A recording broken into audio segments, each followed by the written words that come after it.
Hamza converted to Islam. Hamza is the uncle and half-brother of the Prophet Muhammad. He is the son of Abdul Muttalib, grandfather of the Prophet, and the younger brother of Abdul Muttalib, different mother. By lineage, he has quite a respectable social status because he comes from Bani Hashim. He has a hobby of hunting. His muscular body makes him agile through hill after hill to catch the animal he has targeted. Hamza's existence before embracing Islam did not hinder the preaching of the Prophet Muhammad, as generally polytheists. When many people of Quraysh were very suspicious of the Prophet and even insulted and tried to block him in various ways, Hamza was silent. He thought that what his nephew was doing was normal and didn't need to be overly concerned about it. Hamza only pondered the new teachings brought by his nephew, which was being a serious discussion among the Quraysh.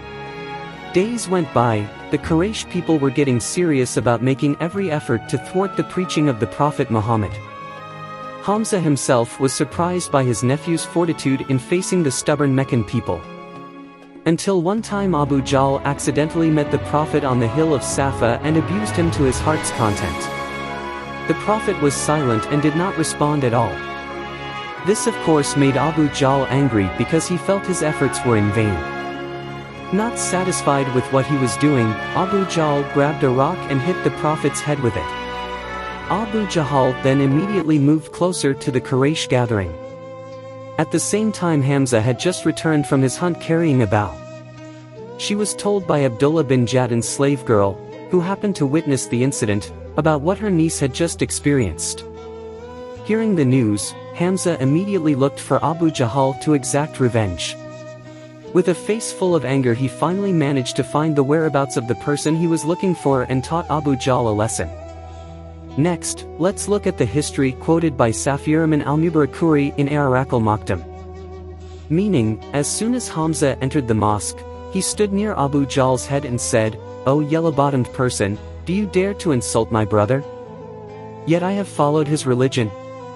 Immediately Hamza hit Abu Jahl on the head with a bow. The people of Bani Maksum, Abu Jahl's side, rose to their feet, as did the people from Bani Hashim, Hamza's side.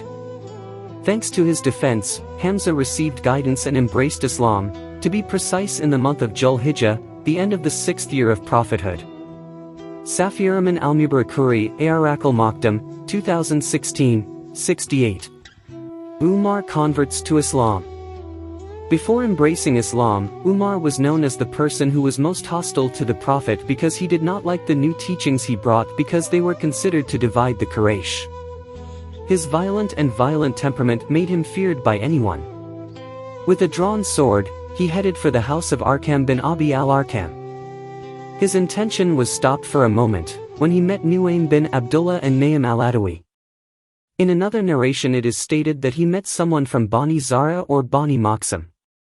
The man asked, "Where are you going, O Umar?" He replied, "I want to kill Muhammad." The man asked again, "If you kill Muhammad, how will you feel safe from the pursuit of Bani Hashim and Bani Zara?" Umar replied, "In my opinion, now you have become an adherent of Ash-Shabiya, Islam, and left your religion." The man said to him, "Shall I show you what is even more shocking, O Umar? In fact, your sister and brother-in-law have also become followers of Ash-Shabiya and left their current religion." Hearing this, Umar immediately looked for both of them.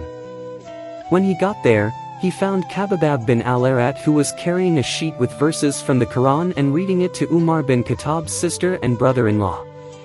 Hearing his arrival, Khabbab slipped to the back of the house, while Umar's sister covered the shahifa. Umar heard Khabbab reading to the two of them when he approached the house. When he entered, he immediately asked, "What was the whispering that I heard from you?" Both of them replied, "No, it was just a conversation between us." He said, "Apparently, both of you have become adherents of Ash-Shabiya, Islam." His brother-in-law said, "O Umar, what do you think if the truth lies in something other than your religion?" Hearing that, Umar immediately jumped on his brother-in-law, then trampled him hard. The sister was also slapped by Umar, so that blood flowed from her face. His brother said, "O Umar, if the truth is in other than your religion, then testify that there is no God, who has the right to be worshipped, but Allah, and testify that Muhammad is the messenger of Allah." When Umar saw the condition of his bloody brother, he was sorry and ashamed. Then he said, "Give me this book that is in your hands and read it to me." His brother said, "Truly you are unclean, and no one is allowed to touch it except those who are pure.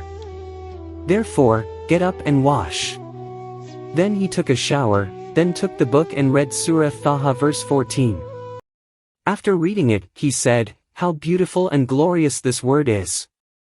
If so, please bring me to the presence of the Prophet Muhammad."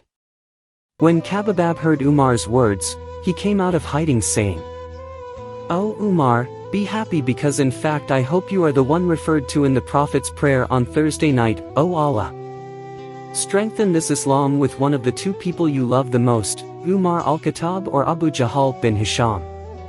Umar bin Khattab left, then arrived at the house of Arqam bin Abi al-Arqam, where the Prophet ﷺ was. He knocked on the door. A doorman peeked through the cracks of the door and saw Umar draw a sword. The guard then reported to Rasulullah ﷺ.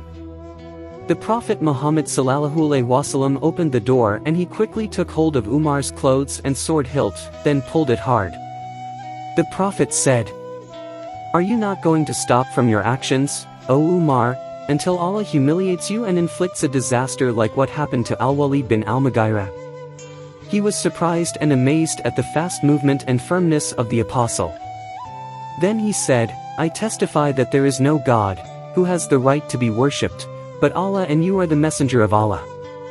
Umar bin Khattab also converted to Islam, and was greeted with a loud takbir by the residents of the house, until it was heard by people outside him. He proclaimed his Islam openly.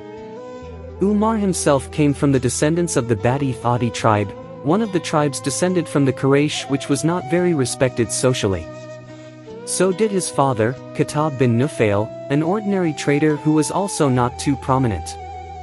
So, Umar's position as a person to be feared was due to his muscular body and courage, which made everyone reluctant. His temperamental character means that every Muslim he meets will definitely hurt him. Until at its peak he thought that the only way to stop the preaching of the Prophet Muhammad was to kill him. After Hamza and Umar's Islam, the Prophet's dua became stronger. The two influential figures contributed greatly to the spread of Islam. History records that these two friends actively spread Islamic teachings and were involved in a number of jihad fields against the Quraysh infidels. Even Umar continued his dua mission after the Prophet died by serving as the second caliph.